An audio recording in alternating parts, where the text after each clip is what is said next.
కొన్ని కోట్ల జన్మల పాటు పరమ శివభక్తితో పరమేశ్వరుణ్ణి మహన్యాసపూర్వక రుద్రాభిషేకంతో షట్కాలమలయంలో అభిషేకం చేసి మారేడు దళాలతో పూజ చేసినటువంటి వాడు పొందినటువంటి ఫలితం గొప్పదా?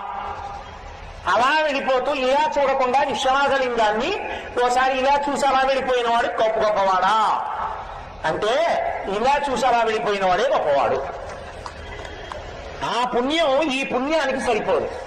సకృత్ ఒక్కసారి సకృన్నత్వానత్వా అంటారు సౌందర్యలహరిలో శంకరులు.